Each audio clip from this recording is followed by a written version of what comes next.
আসসালামু আলাইকুম। এখন শুনবেন সংবাদ শিরোনাম। হাসপাতালের কেবিনে খালেদা জিয়ার চিকিৎসা চলছে নিবিড় তত্ত্বাবধানে। করা হবে আরও কিছু পরীক্ষা নিরীক্ষা, দোয়া চেয়েছেন দেশবাসীর কাছে। একই দিনে সংসদ ও গণভোটের প্রস্তুতি। তফসিলের পর ইসির বাজেট সংশোধন করবে অর্থ মন্ত্রণালয়। এ পর্যন্ত ২১,০০০-এর বেশি প্রবাসী ভোটারের নিবন্ধন। ভূমিকম্পের পর চিহ্নিত ৩০০ ভবনের বিষয়ে ব্যবস্থা নিচ্ছে রাজুক। ঝুঁকি ও করণীয় নিয়ে বিশেষজ্ঞদের সাথে সলা পরামর্শ প্রধান উপদেষ্টা। ক্ষমতায় গেলে গণমাধ্যম সংস্কারে গুরুত্ব দেবে বিএনপি। অপতথ্য মুক্ত সাংবাদিকতা চায় এনসিপি। জনস্বার্থ ও পেশাদারিত্ব বজায় রাখতে দলগুলোর সদিচ্ছার প্রত্যাশা। ১.৫ ঘণ্টা ধরে আগুনে পুড়ল চট্টগ্রামের কদমতলীর কম্বলের গোডাউন। নেভালেও কারণ জানাতে পারেনি ফায়ার সার্ভিস। ঢাকা চট্টগ্রামে পারিবারিক আদালত চালু। অনলাইনেই মামলা করতে পারবেন ভুক্তভোগীরা। জমি সংক্রান্ত জটিলতা কমাতে ভূমি অ্যাপের উদ্বোধন। আইসিইউ রোগীর ৪১ ভাগের শরীরে কাজ করছে না অ্যান্টিবায়োটিক। আইডিসিআর এর রিপোর্ট, ভয়াবহ স্বাস্থ্য বিপর্যয়ের শঙ্কা। আসসালামু আলাইকুম। এতক্ষণ দেখছিলেন সংবাদ শিরোনাম, এখন দেখবেন বিস্তারিত। কেবিনে মেডিকেল বোর্ডের নিবিড় তত্ত্বাবধানে বিএনপি চেয়ারপারসন বেগম খালেদা জিয়ার চিকিৎসা চলছে, জানিয়েছেন তার ব্যক্তিগত চিকিৎসক ও দলটির স্থায়ী কমিটির সদস্য অধ্যাপক ডাক্তার এজেডএম জাহিদ হোসেন। এর আগে নিজের সুস্থতা কামনায় দেশবাসীর কাছে দোয়া চেয়েছেন খালেদা জিয়া। নিবিড় পর্যবেক্ষণে থাকা খালেদা জিয়ার শারীরিক অবস্থা অপরিবর্তিত বলে জানান তার চিকিৎসক। বলেন, বিএনপি চেয়ারপারসন ও সাবেক প্রধানমন্ত্রী খালেদা জিয়ার হার্ট ও ফুসফুসে ইনফেকশন হয়েছে। হাসপাতালে চিকিৎসকদের পর্যবেক্ষণে তার চিকিৎসা চলছে।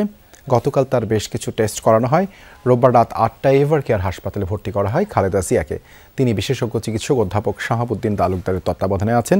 বিএনপি চেয়ারপারসনের জন্য মেডিকেল বোর্ড গঠন করা হয়েছে। বোর্ড সদস্যরা জানিয়েছেন, গত কয়েক মাস ধরেই নানা ধরনের শারীরিক জটিলতা দেখা যাচ্ছে বিএনপি চেয়ারপারসনের। চ্যালেঞ্জ হলেও একই দিনে জাতীয় নির্বাচন আর গণভোট করা সাশ্রয়ী হবে বলে মনে করেন অর্থ উপদেষ্টা ডক্টর সালেউদ্দিন আহমেদ। বলেছেন, তফসিল ঘোষণার পর ইসিকে চাহিদার ভিত্তিতে বরাদ্দ দেওয়া হবে। সচিবালয়ে সরকারি ক্রয় সংক্রান্ত উপদেষ্টা পরিষদ কমিটির সভা শেষে এসব কথা জানান তিনি। দেশে প্রথমবারের মতো একসাথে হতে যাচ্ছে জাতীয় নির্বাচন ও গণভোট। অনেকে এটিকে চ্যালেঞ্জ মনে করলেও সরকারের ভাবনা দুটি একসাথে হওয়াই যৌক্তিক।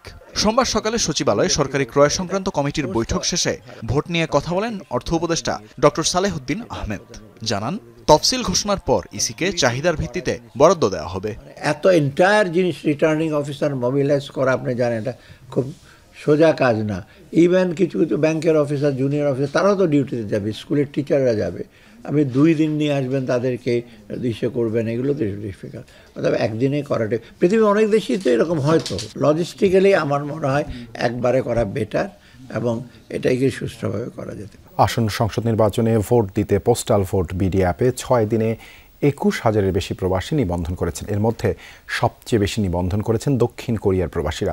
জেলা হিসেবে ঢাকা ও আসন হিসেবে এগিয়ে রয়েছেন চাঁপাইনবাবগঞ্জ 3-এর প্রবাসী বাংলাদেশিরা। দুপুরে আগারগাঁও নির্বাচন ভবনে প্রবাসী সহ 4 শ্রেণীর ভোটারদের পোস্টাল ব্যালট ব্যবস্থাপনা নিয়ে ডাক বিভাগের সঙ্গে বৈঠক শেষে পোস্টাল ভোট বিডি অ্যাপের সবশেষ তথ্য তুলে ধরা হয়। এ সময় প্রধান নির্বাচন কমিশনার সহ অন্য কমিশনাররাও উপস্থিত ছিলেন। বর্তমানে পূর্ব এশিয়া, দক্ষিণ আমেরিকা ও আফ্রিকার দেশগুলোয় 19 নভেম্বর থেকে নিবন্ধন চলছে, আর রোববার মধ্যরাতে উত্তর আমেরিকা ও ওশেনিয়া অঞ্চলের নিবন্ধন শুরু হয়েছে। সব মিলিয়ে এসব অঞ্চলের 68টি দেশে প্রবাসী বাংলাদেশি ভোটারদের নিবন্ধন অ্যাপে চলমান রয়েছে।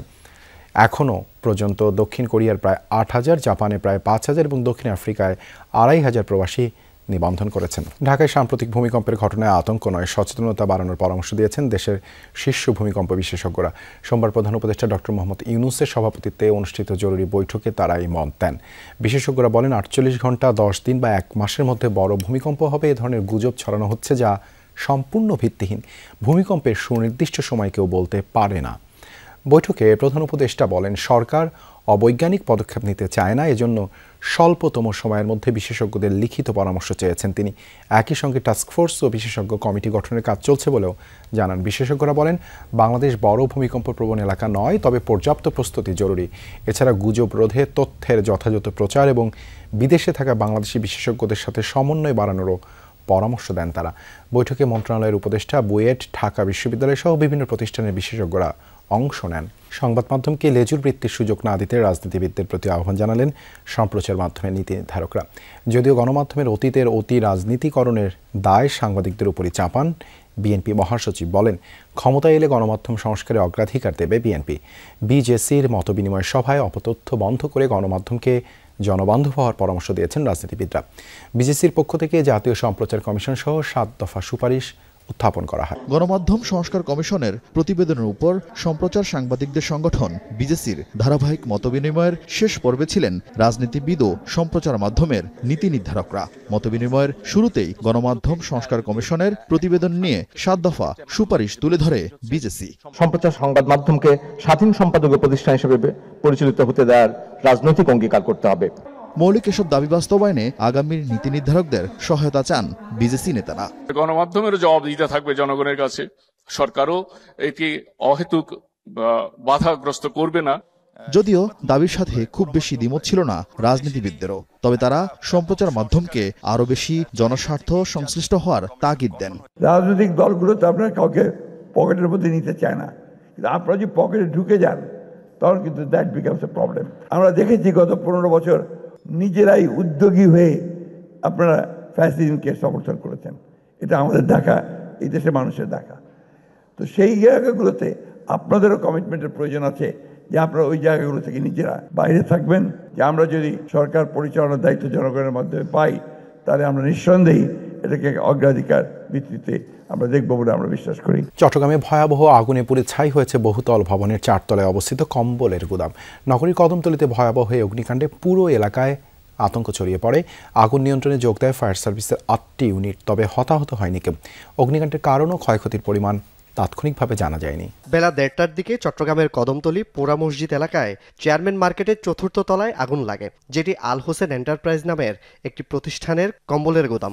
শুরুতে তীব্রতা কম থাকলেও ধীরে ধীরে আগুন বাড়তে থাকে। স্থানীয়রা নেভাতে চেষ্টা করে ব্যর্থ হয়ে ফায়ার সার্ভিসে খবর দেয়। জামাত স্টার্ট হয়েছে, তারপর আগুন ধরে গেছে। মসজিদের তো বাইরে দেখতেছি, দেখি এই আগুনের অবস্থা। আমরা নিচে ছিলাম, মাল নামাচ্ছিলাম, তখন উপর থেকে দেখতে বেশি বেশি করে ধোঁয়া বেরোচ্ছে, চিল্লাচিল্লি হয়ে গেছে। গোডাউনে ঢুকার কোনো চান্স পাই না, তারপর ধোঁয়ার জন্য এখানে যাওয়া যাচ্ছে না। আমরা বাইরে থেকে অনেক চেষ্টা করছি ঢুকার, কিন্তু ঢুকতে পারতেছি না।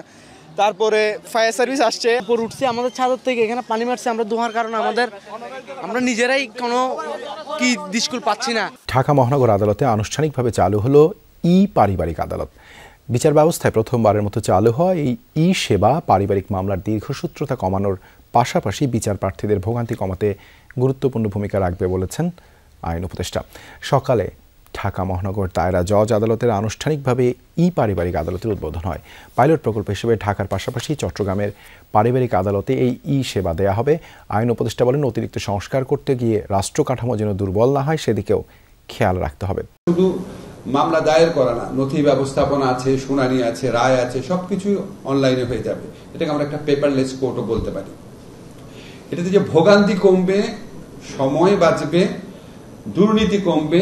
এটা বিশেষ করে নারী জাতির জন্য, যারা নির্যাতিত এবং নানান অবিচারের শিকার, এবং যে সমস্ত শিশুরা পারিবারিক সহিংসতা এবং বিদ্বেষের শিকার, তাদের জন্য আসলে অনেক বড় একটা বিচারের